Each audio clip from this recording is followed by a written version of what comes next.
So welcome to this buyer engagement event. We're here to talk about the Adult Skills and Learning Dynamic Purchasing System that has now launched. It's an overview of what we're going to talk about today, a bit about CCS, a bit about the Adult Skills and Learning DPS, why we set it up, how to run your call of competition and how the DPS system works. And then we're going to summarise and have questions and comments. A little bit about CCS. So we're an executive agency and trading fund of the Cabinet Office, and we play an important role in helping the UK public sector achieve value for money when buying common goods and services. We're the biggest public procurement organisation in the UK, and we manage over 100 commercial agreements that help buyers to find the right suppliers for their needs. So what we do is we connect buyers and suppliers through our commercial agreements that cover estates, technology and corporate services. So a buyer has a particular requirement for goods and services, they find the relevant commercial agreement to match that requirement, they use it to run a call of competition, also known as a mini competition, and awards the best supplier or suppliers based on the tender responses. There's pre-agreed terms and conditions, and suppliers have gone through some due diligence checks before joining. So what is a commercial agreement? So at CCS we focus on frameworks and dynamic purchasing systems.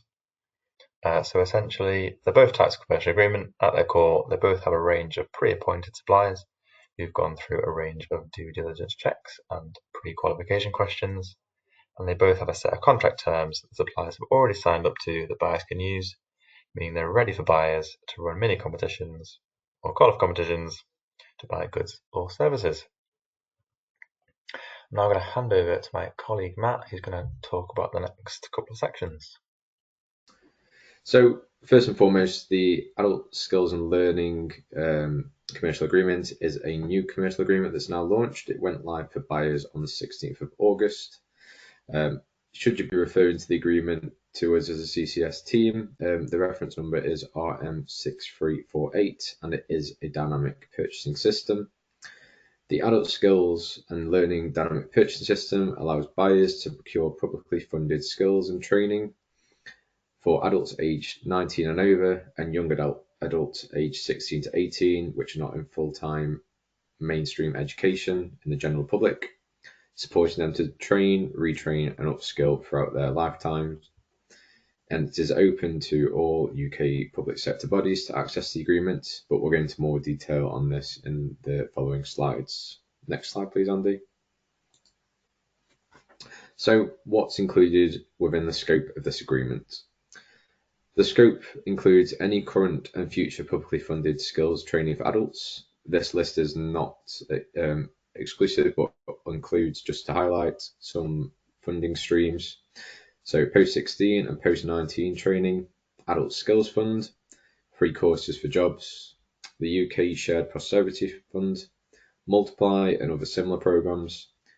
And again, just to reiterate, any future funding streams or future iterations of programs that become available in the future will be reviewed, and should they fall within the scope of this agreement, the scope of the agreement will be amended. And it's key to note here that the scope of this agreement does exclude apprenticeship levy training. If you are looking to procure any such services, you do so via another agreement which falls under a category team's remit, which is the Apprenticeship Training Dynamic Marketplace, which is also known as RM6102, should you wish to inquire. So yeah, just to reiterate, you can use a range of funding streams to procure your training requirements under this DPS system. Next slide, please, Andy. So just to reiterate, the scope includes any publicly funded skills training that is procured. So even if the budget is grant funded to begin with, if a training delivery is then contracted out to a third party provider, it would be included within the scope of this agreement. So just to bring this to light a little further, if a college, for example, is grant funded to deliver some training and they run a procurement to select a provider to deliver that training, it would fall within the scope of this DPS. Next slide, please, Andy. So who can use it? All UK public sector bodies, including both devolved and non-devolved areas of the UK, can use this agreement. Again, this list is not exhaustive, but just to highlight a few key stakeholders as buyers: combined authorities, both those that are current and those that may form in the future; other devolved authorities, devolved administrations; central government departments, including DfE; and education institutes such as colleges. We should mention here that we've been engaging with the Department for Education throughout, and having discussions with various local authorities, even at this early stage. With regards to our other DPSs within the same space, we've already had mayoral combined authorities use our agreements to procure some training as part of their adult education budget. And given that this DPS will be even more focused on training for adults, we expect to see engagement from such buyers increase on this agreement specifically. And again, another key message to send home here is that buyers are not mandated to use this route. However, it is a route available to market should this fit your requirement needs. Next slide, please, Andy. So with regards to the agreement live dates, so as already mentioned, the agreement did launch for buyers on Friday just gone. That's the 16th of August 2024. And it will be live until the 27th of October 2028, unless otherwise notified. It's key to note here that the 27th of October 2028 is a hard end date. This is an instruction from the Cabinet Office, but all DPS agreements procured under the Public Contract Regulations 2015 must stand on this date. Just to reiterate, it's not a CCS decision. This is because the Procurement Act 2023, which will be going live later this year, will be the governing set of regulations for the public sector procurement space moving forward. However, up until the 27th of October 2028, we do have permission to keep this DPS in a live environment. Next slide, please. So just with regards to DPS onboarding, just to bring some information to light for you today. So as already mentioned, the 16th of August 2024 is when the DPS launched for buyers to begin to access and run your procurements and call-offs via. However, a month prior, the DPS opened for suppliers to begin their application and onboarding process. So we have a DPS team assigned to this specific commercial agreement, and they are processing applications for us. Just to note, it has been an extremely busy DPS, and applications are still being submitted even a month after go live for suppliers at quite a high volume. So we expect to see the number of suppliers who have been moving through the onboarding process increase over the coming weeks and months. The checks are done by the DPS team, and as and when they have been completed, the supplier will be appointed to the DPS and appear on the live system.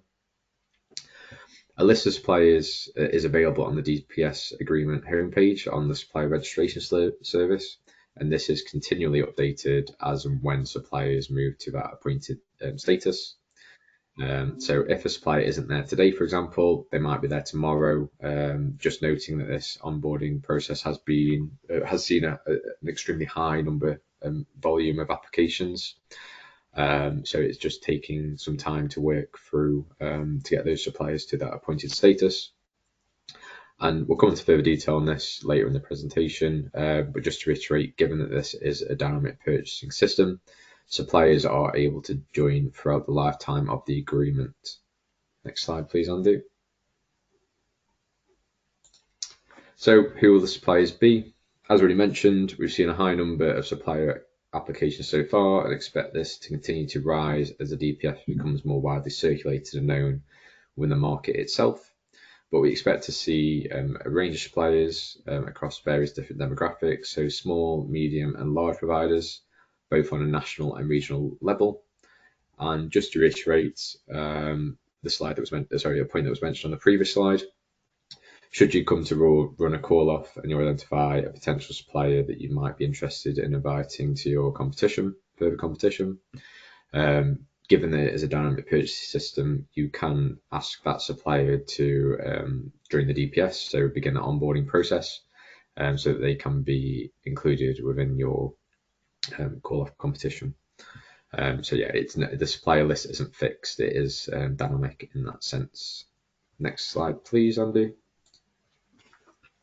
So just to highlight with regards to if there are any suppliers that you notice aren't on the DPS when you come to run your competition and you'd like them to onboard, and just some minimum requirements that are required to join the DPS.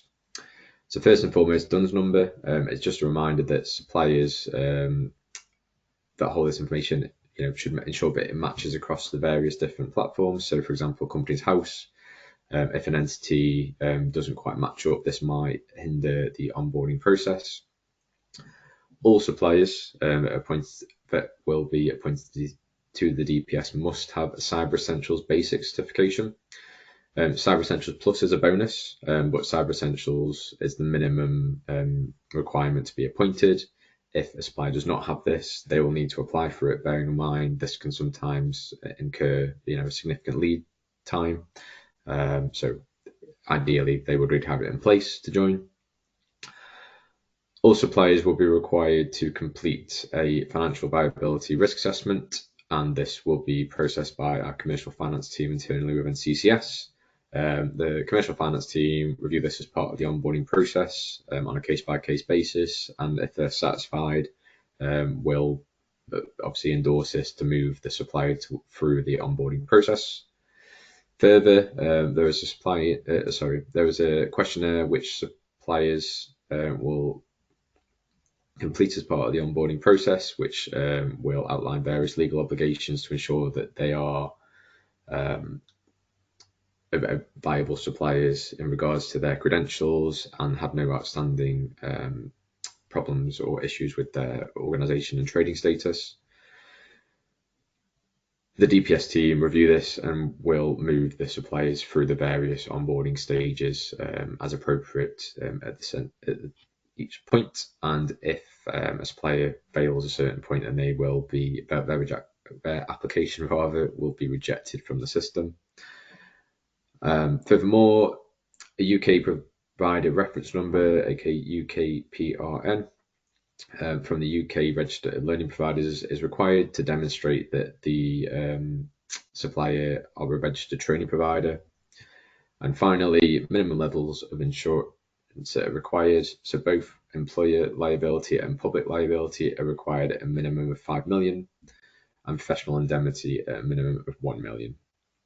So that's just a quick summary of the minimum requirements for suppliers to join the DPS. Next slide, please, Andy. So having quickly given a comprehensive overview of the agreement itself, we're just going to move into a few slides now around why we set this particular agreement up. Next slide, please. So CCS saw an opportunity to provide a solution to buyers to suit the various requirements in a diverse market. We acknowledge that there are a range of routes to market, including regional DPSs, regional frameworks, the open procedure for open procurements, and flexible purchasing systems, as well as light touch approaches. Thus, we saw an opportunity to use a DPS as a vehicle to market, which would allow flexibility for buyers and suppliers to source training and upskill the UK skill set. Next slide, please. And as CCS are the UK's largest procurement organisation, we're in a position to be able to provide a central procurement route to help both buyers and suppliers, utilising the intelligence that we have as the public sector organisation and a wide view of the market in the public sector space. And just to reiterate, it is available for both regional and national call-off competitions and available to all UK public sector buyers. Next slide, please. So with regards to benefits, there are benefits for both suppliers and buyers. We're just going to have a quick look at some of the key benefits now. Next slide, please. So save time and resources. This is a benefit for both buyers and suppliers, but from a buyer's perspective, there's no need to develop and manage your own commercial agreements. This is done centrally by the CCS team, so the agreement is there for you to access as a buyer. And with regards to the insurance and whatnot that I'll come into shortly, that was all done at the CCS level rather than individual buyers level.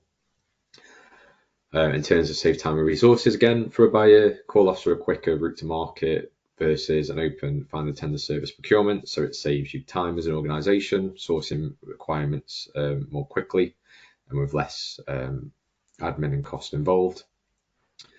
With regards to suppliers, as I mentioned on the onboarding process, they'll be required to complete a selection questionnaire, which is effectively pre-qualification questions to join the DPS. And there's no need for you as a buyer to repeat this process. The suppliers will be appointed based on the submission that they submitted at the time of onboarding, and therefore, they will have been deemed to be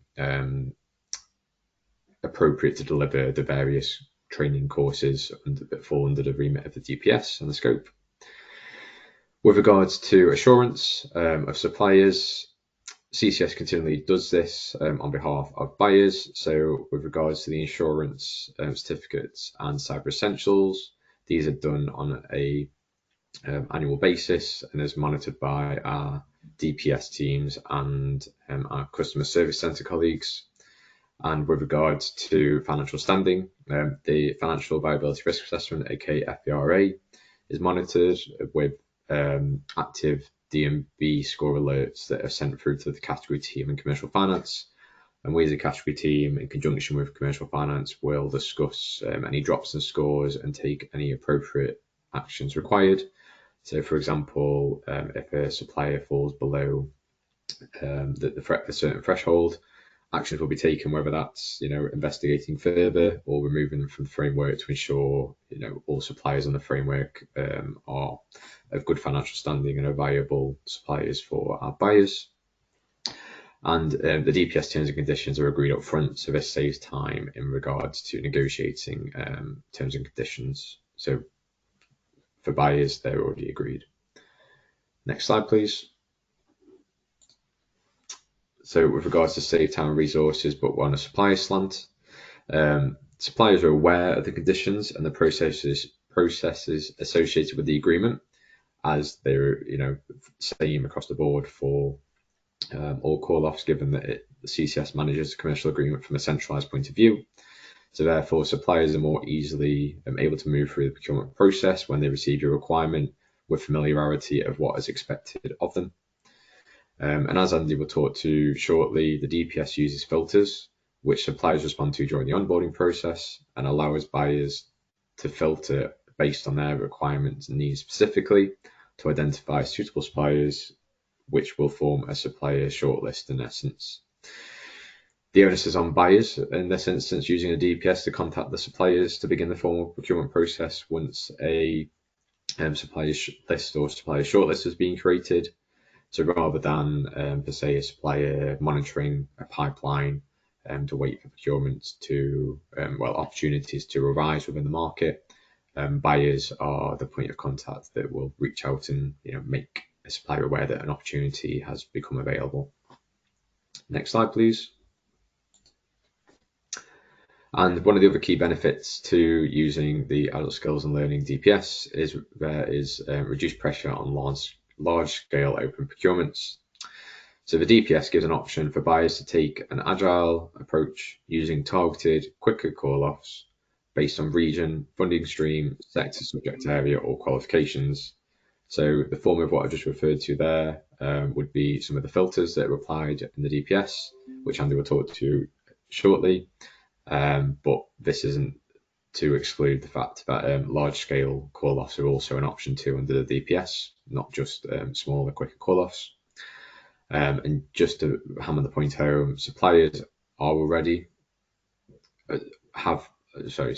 have already provided key information and signed up to the DPS terms and conditions, meaning that there is less for them to do in response to further competitions and call-offs in regards to a buyer requirement that you might publish yourselves. Next slide, please. So that gives a quick overview of the agreement itself and some of the benefits from a high-level perspective that were identified. So I'll now hand over to Andy to just run through how you as a buyer can run your competition using the DPS. Thank you, Matt. Yes, let's go through the buyer journey together. So the general call-off process is that you prepare your call-off documents that we'll go to next. You shortlist suppliers using the DPS system. There's an optional step here of using a capability assessment, which is your sort of top requirements to narrow down the supplier shortlist even further. You then issue your call for competition to suppliers. Suppliers would submit their responses. You'd evaluate those responses, and then you would award contract or contracts.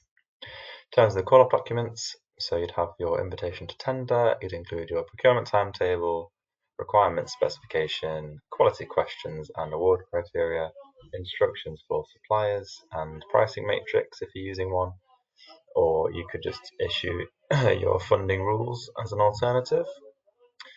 The draft order form and the draft contract schedules, and there's templates of these available on our CCS webpage, which we'll link to later. So to look at the filters themselves, we have the delivery location filter based on the international territorial level regions, which has replaced the NUTS regions, but currently the same. The sector, subject, area, and by qualification level, and then we've got individual contract value as well. So we've included this last filter because we want to encourage SMEs to be able to apply, and if a supplier is going to bid for contracts above £5 million a year, they would need to provide a carbon reduction plan. And so a way of encouraging SMEs to not have to go through that extra layer of administration, we've added this extra filter in. But obviously we do still encourage suppliers to work towards more environmental solutions. In terms of the purpose of the filters, they help narrow down the list of suppliers based on your specific requirements. So you're not inviting suppliers that can't deliver the service you need. You only invite the suppliers that match your criteria. So delivery location is the first filter. So this is just a representation of that. So it covers all regions of the UK, and it's then split down even further. And then sector subject area. So these are based on Ofqual's classification system for qualifications. So any type of training should fit within one of these 15 sector subject areas. And then the qualification groupings, we have non-qualifications, level 2 and below, level 3, levels 4 to 5, and level 6 and above. So we're going to look at the actual system now. And so once you've got your call-off documents ready, you would then go to the system to create your supplier shortlist. So first, register as a buyer. This is the supplier registration website. Click register in the top right. Make sure you select buyer as your organization type, and you would then complete all of your details and click read T's and C's, click confirm and register. Note that it can take a few days for the team to sort of review this, and the first person in your organization to register becomes the admin, and they will be asked about any future members of your organization that want to register and asked to approve them. So bear that in mind. Obviously the admin can be changed on the system by contacting our service provider. Once you're registered and got access, you access the DPS as a buyer. So this is the dashboard. You'll see the yellow picture there. You scroll down to the bottom, click access as a buyer. You then read and agree to the customer access agreement. This is currently the test site that I've used as a recording, and this is why it's coming up as gobbledygook. You're then directed to the dashboard, and then to start your shortlist, you'd go to the bottom right under the grey box, click create a new portfolio. You would filter down the suppliers and export the shortlist. So this again is a test site, so these aren't real suppliers. The delivery location is in the top left. So here we're just going to click on Merseyside, as selfishly that's where I live, and it comes up with Smith Glass Limited. Once you've clicked the next filter, so vast majority of cases it will be contract values up to including 5 million due to the market. You then click in the link in the top right, select some sector subject areas and pick your subject areas. So here we're going to pick health, public services and care, and within that we're going to pick which qualification levels we're interested in. So we're going to pick top 3, pick more if you want, you'd click the Apply all the above selected filters button. Say, for example, we selected several locations, that would apply those filters to all of those locations as well, if that's what you wanted. Once you're happy, click Save Portfolio and give it a name. Click Save Category, and that sends you back to the dashboard, and your shortlist should appear on the dashboard. So that's what we've just created. You then click Export, and you'll be sent this message. And note that any export that's older than 2 days, if you haven't started your procurement by that time, you need to go back and either run the filters again or click Update, which was one of the links below on that dashboard. So this is the export. It'll be a CSV file or a spreadsheet. So that's the supplier that was shortlisted. Has the organization name, contact name, email, phone number, and when they're appointed. So you'd use that list to issue your documents and start your competition. So just to give an example there, so a public sector buyer has received grant funding to upskill adult residents of Liverpool in basic life skills and more formally in IT up to level 2. They currently have no delivery capability in these subject areas, so they run a call-off competition through CCS's Adult Skills and Learning DPS to contract the delivery. So the buyer would select Merseyside, and they would select Preparation for Life and Work, and under that they'd click on Qualifications. They'd also select ICT, and then level 2 and below. So any supplier that can deliver at least one of the types of training will appear in the buyer's list. So for this DPS, the filters work on an and/or basis. So suppliers matching at least one of the combined criteria will appear in the list, which is the feedback we got. Thanks, Andy. We're just going to provide a quick summary, having run through the main part of the slide deck for you now. If you can move to the next slide, please, Andy.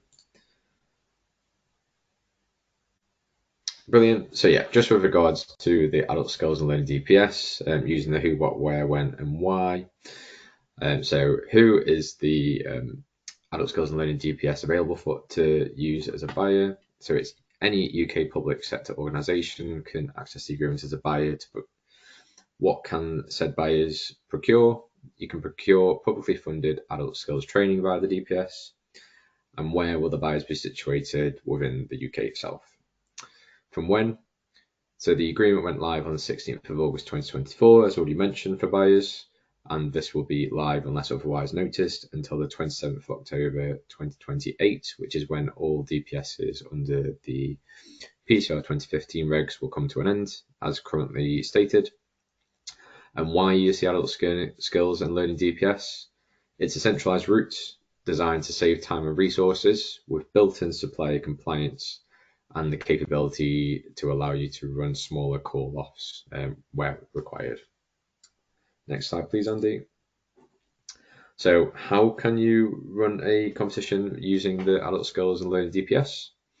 There are documents on our dedicated agreement webpage. As mentioned earlier in the presentation, this commercial agreement number is RM6348. So this website landing page specifically contains information regarding the agreement. There's some high-level information and also some documents on there which we'll talk through in a second. And in addition to that, as Andy alluded to with regards to creating a supplier shortlist using the filters, this is done on the supplier registration service webpage. And this is run by our service provider NQC. So if you were to access that agreement and scroll down to the Adult Skills and Learning section, you'll then be able to access the DPS itself, which is the Adult Skills and Learning DPS, just for clarity. If you can move to the next slide, please, Andy. So just to that end, under the category itself, we actually have 2 DPSs at the moment. The image above in yellow, that is the image that's associated with this DPS specifically, Adult Skills and Learning.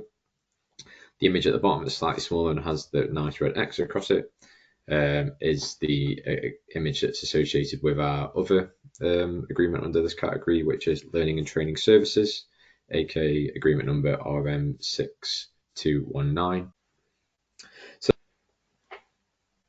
So first and foremost, is it free to use? Yes, it's free to use at the point of use for buyers, so organisations such as yourselves. Suppliers are invoiced a 1% levy. This is done directly by CCS, and this is based off the revenue received via the agreement. So, for example, a supplier is awarded a contract by yourselves. 1% of that contract value will be invoiced by CCS.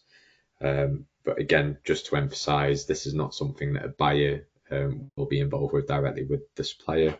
It's something that CCS manage as the agreement managers and owners. Next slide, please, Andy. So, as already alluded to, this agreement has its own specific landing page on the Crown Commercial website under the agreement number RM6348. On that web page, alongside the information around the agreement and some of the information highlighted in the presentation today, there's also a dedicated buyer's guide for this agreement, some guidance around how to complete contract documents, and also to aid any suppliers that you would, as a buyer organisation, like to see on the DPS begin the onboarding process. There is a quick supplier guide. You as a buying organisation can send this to a supplier, and that will just give a quick overview of how to actually begin the onboarding process, what's involved. It will highlight those minimum requirements that I spoke to about earlier in the presentation. So again, it's just intended as a quick supplier guide to begin that process. And then with regards to other support, you obviously have ourselves, such as Andy and I, as a category team. We'll move on to how to contact us in a second, but we are here from a kind of a point of view from the commercial agreement perspective. And we also do have technical support with regards to using the supplier registration system, which is where the DPS filters exist via our service provider NQC. So if you can move to the next slide, please, Andy. With regards to contacting around your specific questions, if they are technical issues or you have any issues navigating the system itself, there is a dedicated how to use a DPS system video. But if your questions, still are present after watching that video, you can contact NQC, which again is our DPS service provider. Their email address and phone number is on the slide, and they also do have a built-in web chat functionality on their website, subject to business hours. And then if you have any questions that specifically relate to the commercial agreement itself, we'd encourage you as buyers to first and foremost read the buyer guide. It's a comprehensive guide that we've created as bespoke to this agreement. However, if you still have questions after reading the buyer guide, please direct any emails to info@crowncommercial.gov.uk and quote RM6348, which is the agreement reference number, in the subject line, so this can be directed to us. Info@Crown Commercial emails go into our customer service centre and then are routed to us. So please allow a day or two to allow that to reach the category team and for us to allocate the email and request appropriately to be able to respond to you. Next slide, please. So if you do have any specific questions and you'd like to discuss your specific requirements with us as a category team, please let us know. We're always happy to help. That's what we're here for, as well as managing the agreements.